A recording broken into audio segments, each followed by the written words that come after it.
You're listening to Rock Our Whim, hosted by me, Danny Faye.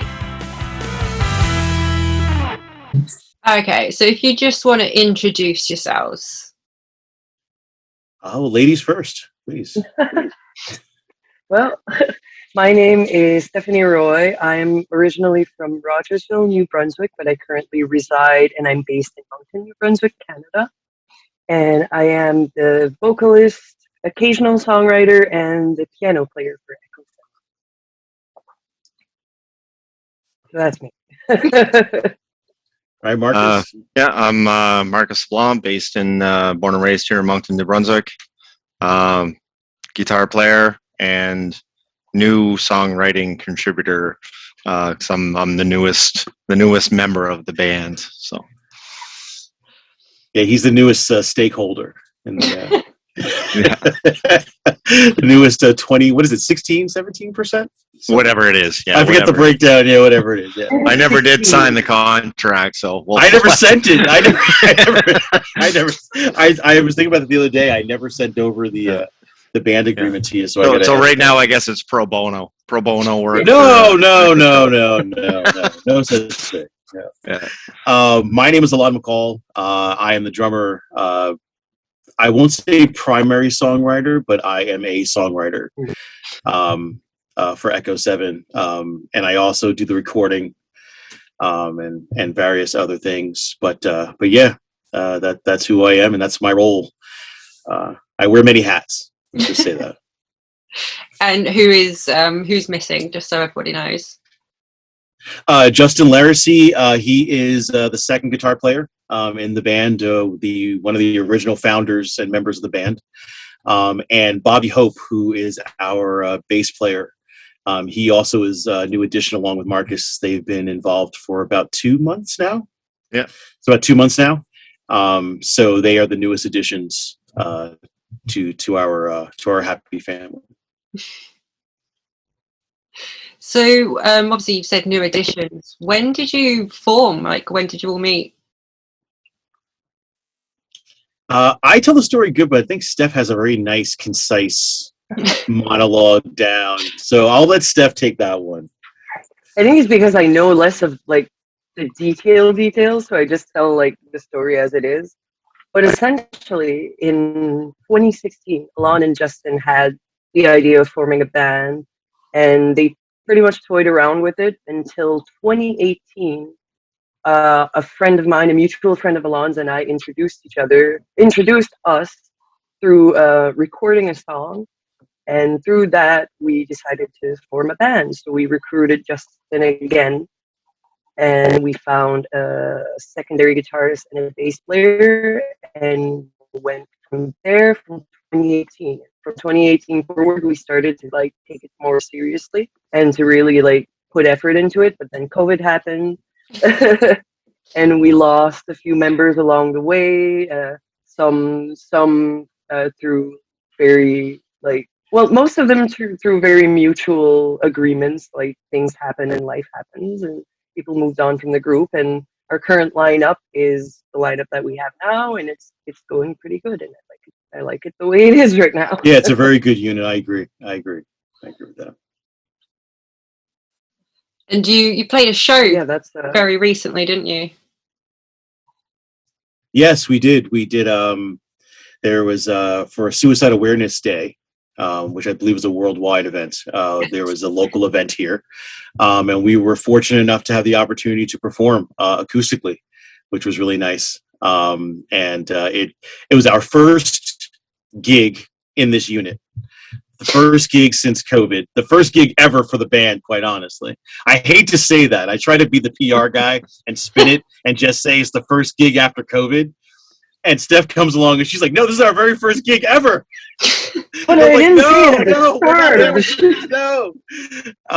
So yeah, but it is. It was our first gig ever, our first acoustic gig, and the first gig with this lineup, and it was very well received. It went really well, and it definitely, I know for me, it definitely shot my confidence level up in the group, and the band, and the songs like 1,000,000%. So we were very excited for it. It went really well. Our next show that we have coming up is October 30th It will be a Halloween costume themed show here locally.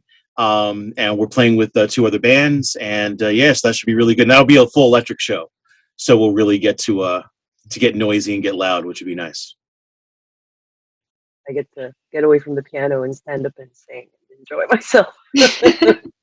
Not that I don't enjoy myself on the piano, but there's more freedom when you're just holding the microphone and doing your thing.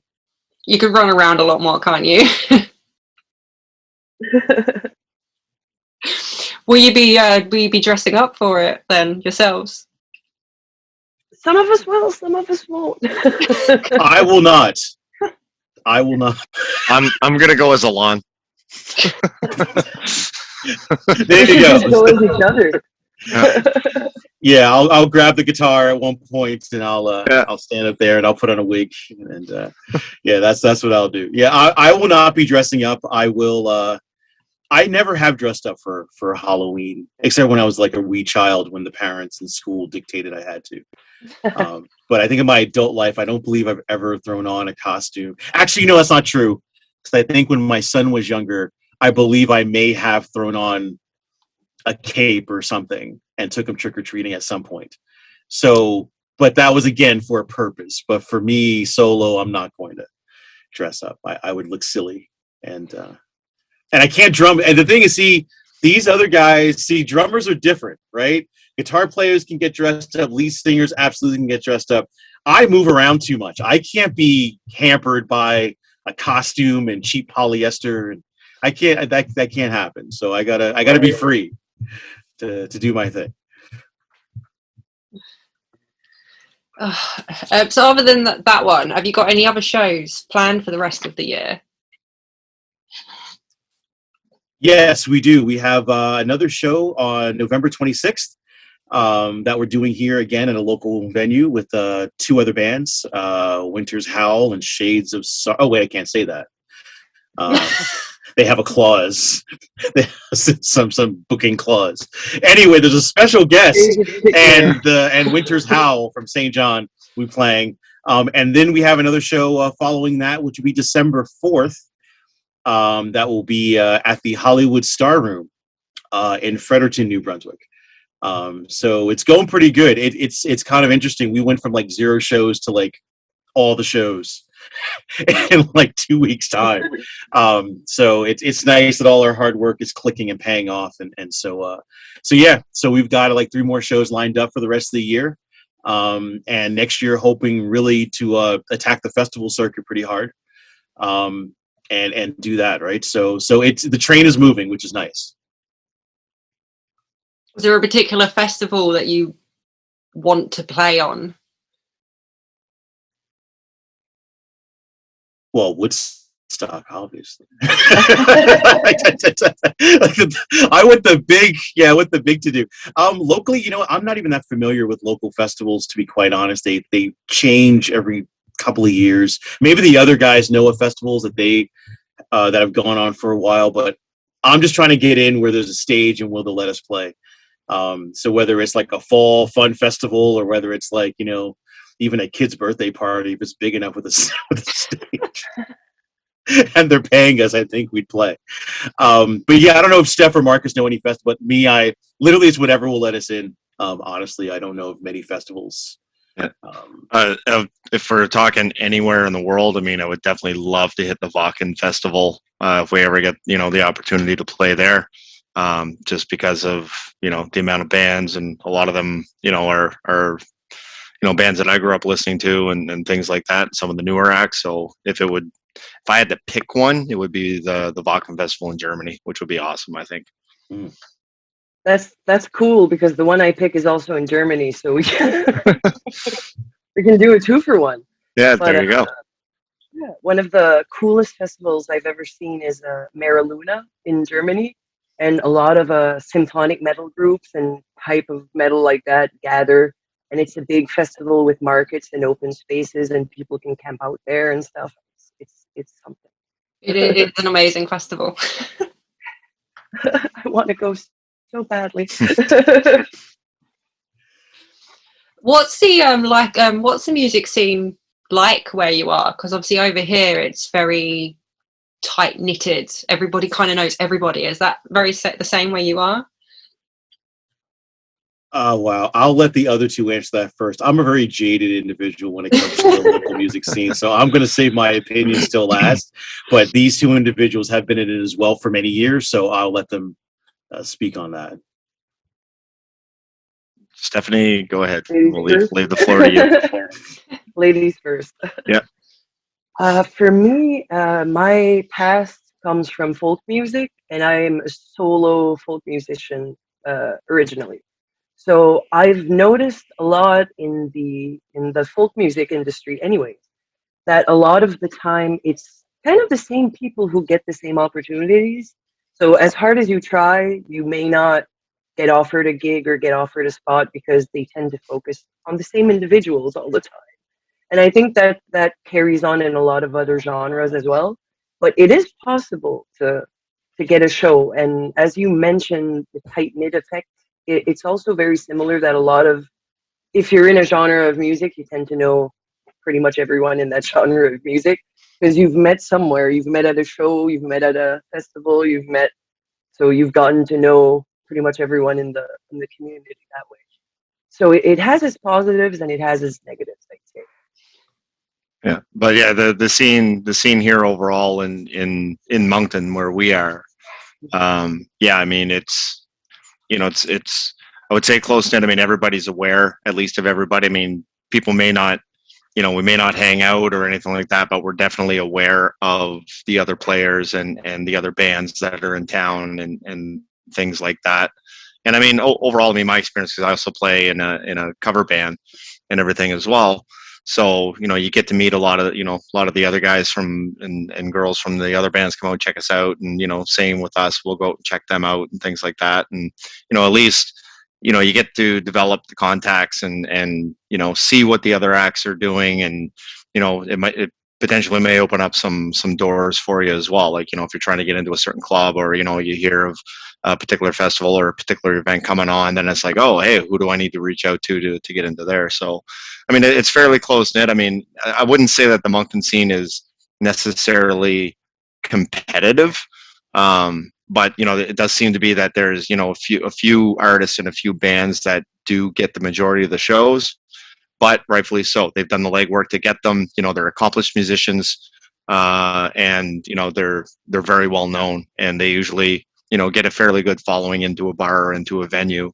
So I don't blame the owners and stuff, to booking those individuals and those acts at all. But it is close knit in the sense that yes, everybody is aware and knows pretty much everybody, and if they don't, then you definitely know somebody who does, right? So it's pretty close knit in that sense. I would agree with both of them. I am learning to be more like my fellow bandmates and just look at it as a networking opportunity and just kind of take it for what it is. And I mean I've been in the scene for probably as long as both of these individuals. We've all probably played with the same people and the same venues we've seen come and go. So I mean, like there is a community there. I do feel it was a bit better in the early 2000s than it is now. Venues were more plentiful and the scene I felt was a lot more robust, but yeah, definitely. I think the good thing now is that if you are a band now and you're the one left standing, you are serious about your craft. Right. So, I mean, because it is a bit harder now, if you're putting the legwork in and you're out there and like even this situation, like for us to have formed this project and have attracted the people that we've attracted to it, I think says a lot that, we all want to do this and we're all musicians at heart. And so if we're willing to put, up with the nonsense and get out there and do this and bare our souls on a regular basis, then whoever else is out there that we meet is clearly on the same path. So that's good. So yeah, I definitely agree with both Marcus and Steph on that. So it's not bad here, but I would love to see it go back to its pinnacle. I would love to see more venues. I would love to see many more bands kind of up and coming and so I hope for a day when that will come and hopefully we can be trailblazers in that and make that happen. Yeah. There we go. Hey, Hey, there's what's up? Justin.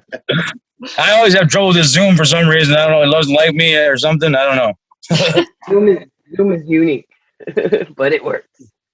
Yeah. Okay, so obviously we've been joined as well now. As you said, they would join halfway through. The single you released, I Am the Tree. Yes, that is. I will let Steph lead this one off because it is Stephanie's song. She wrote this. This is her baby, so I will let her lead off on telling us about this song. But yeah, I Am the Tree. That is, I want to say our third written song. So our first official song, our third official song. But it's a song that Justin had the idea on guitar, and when Alon heard it, he didn't like it, and he had no ideas, like absolutely no ideas of what to write to it. But I'm like, I kind of dig this. I'm gonna give it a shot.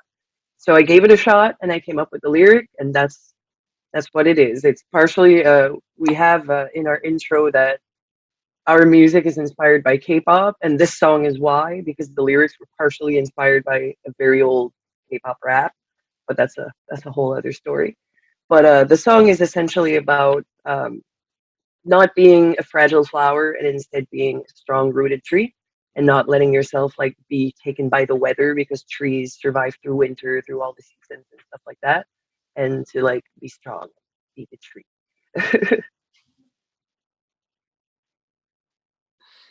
How was it being perceived so far? Have you had like feedback on it? It's been really awesome. This is the second incarnation. No, yes, the second incarnation of this song. And each time that we've released, so this is the first official release on the label that we signed to, Curtain Call Records. So this was our first official indie label release, and we had released it previously independently. Everyone loves the song. They love the opening riff. They love her lyrics. It's been nothing but really good feedback for the song. There's something about it that people just really like and gravitate to. They feel it's got like, like an 80s kind of like, rock flair to it, and then she's got her vocals and they're not literal, so everyone loves them. It's great. And it's funny because Steph, when she wrote the lyrics, she was like, "Are you sure you like this a lot?" I'm like, "Yes, of course I do. I got nothing." So I had so many doubts about that song. if you've got something, let's run with it, because I'm drawing a blank here. So no, it worked. It worked really well, and it was so well received on the independent release that it was the natural choice when it came to the label. And it just made sense, and it's gone over really well.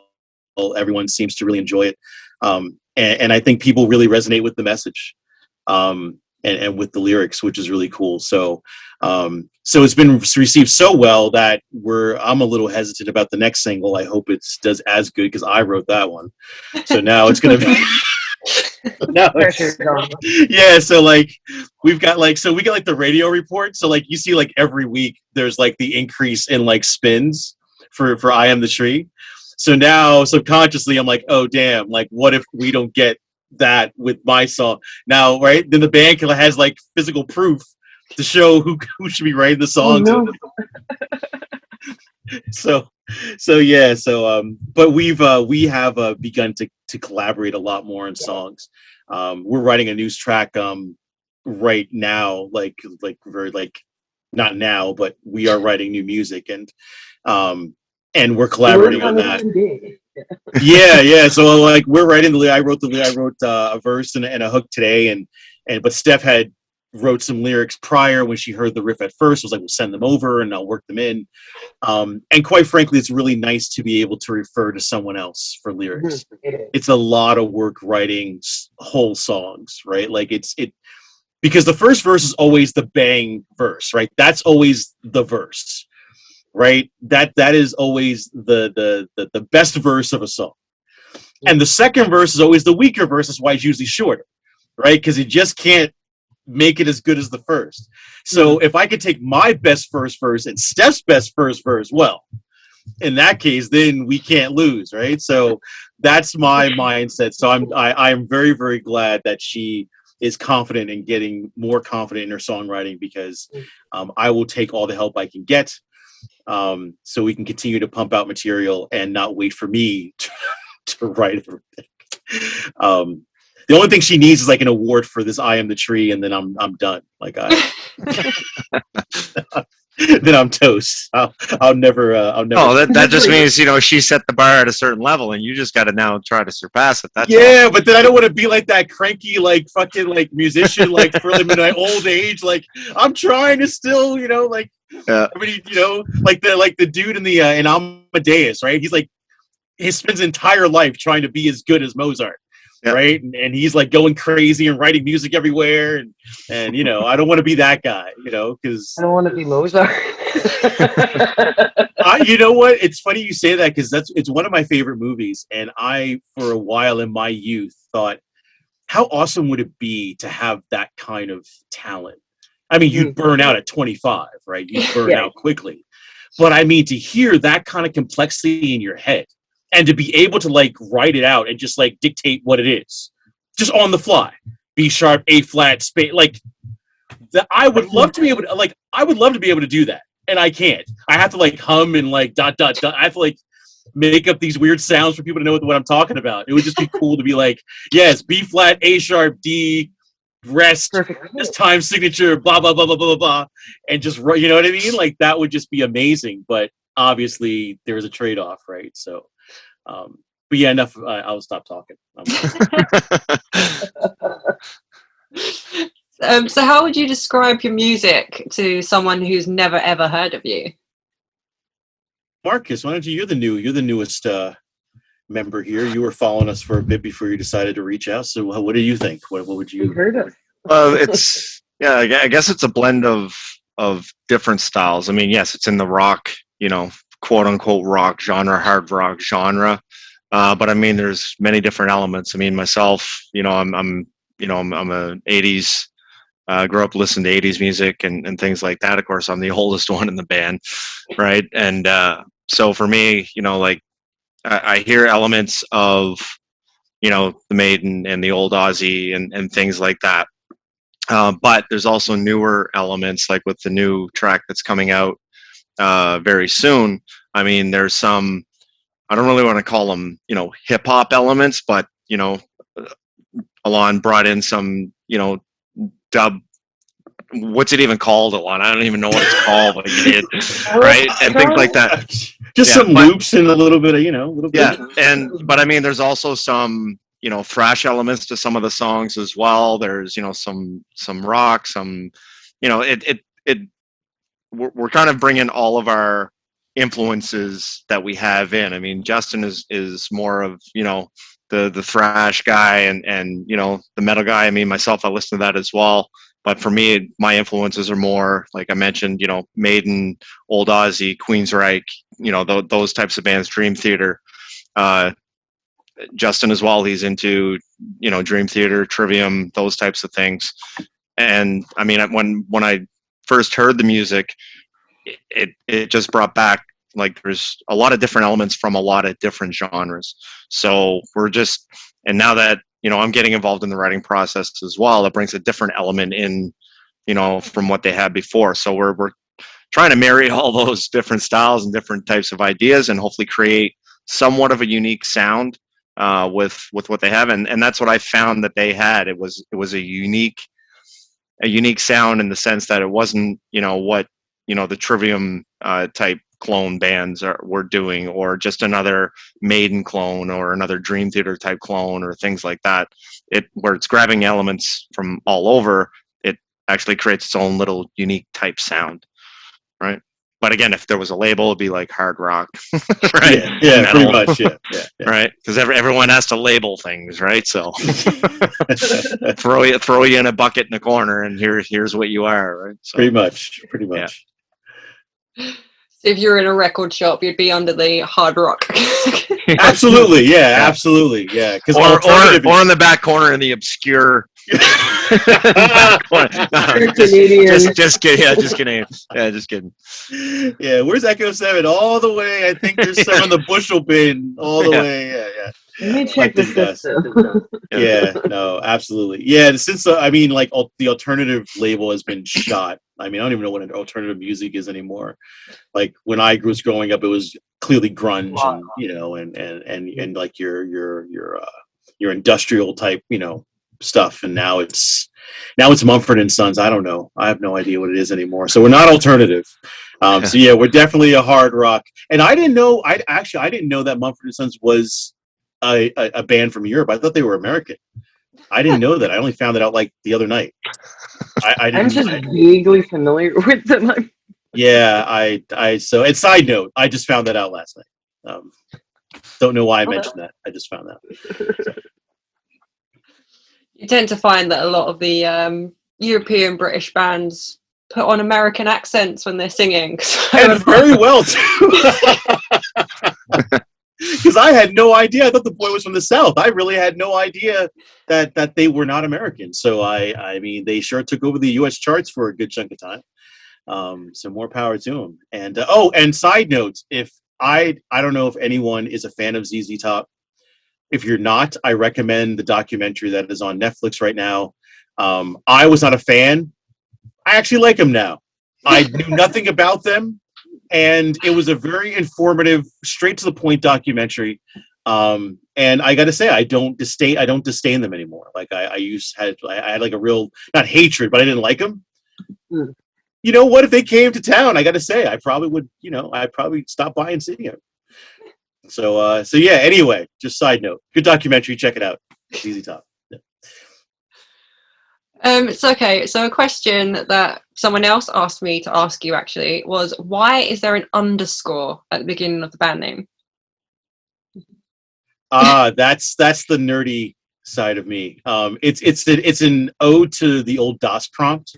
So it's kind of a thing where I'm like, let's see, I'm like a Star Trek: The Next Generation fan, Matrix, X-Files type of guy, right? I'm a sci-fi guy.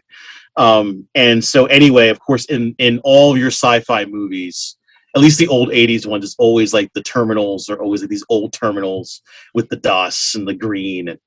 And so anyway, I thought it would be kind of cool just to put that underscore in front as if Echo 7 was a DOS command, as if it was an action. So that's what the underscore is for. It's just something to make it different and interesting. And I like the way that it flows with everything. And it gives me a reason to tell people, hey, you forgot something in our name. Like, that's not how our name goes. It's and the Omnilot thing was done so much in the 80s. I mean, that's kind of a, that's gone. We can't put dots over any of the vowels anymore. Right, yeah. So we got to do something new. So we're starting to do something new. Yeah, new trend. That's right. We're starting the underscore trend is what we're starting now. So, like for a while, every band was the something. Right, so the flowers, the dual, the carpets, whatever they were. So yeah, so we are starting an underscore trend, and we'll see how that goes. But that's the reason why. It was just a personal thing that I thought looked kind of cool, and yeah, that's it. I just wanted to make sure that I had it right and that it was actually part of the name. Yes, and thank you for asking, because most people just assume it's not and they negate it and they don't bother to put it at all. And so I have to draw a line in the sand. I don't know whether I need to start correcting people more or just say no, leave it alone. Because some people also don't realize, for whatever reason, that the name is all in caps for a reason. They want to write the word out as if it's proper grammar. So they want to put the capital letter in front and the small letters and then separate the two words. No, it is capital letters and all one word with an underscore in front. So yeah, like we've been letting things slide, but I think we'll get to a point where we'll start, it's trademarked and copywritten. So, I mean, we do have a legal right to say that, but you have it correct. You are correct.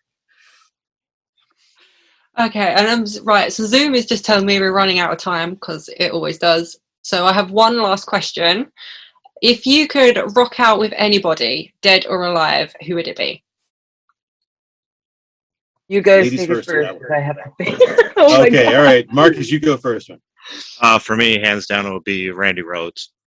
He's my all-time favorite. He's my guitar hero. He's who got me into playing lead guitar and everything else. And unfortunately, he was taken away way too soon. So for me, that would be my go-to guy for sure. I would love to play drums with Mick Fleetwood sometime, just because I think he just has such style and grace to his playing, and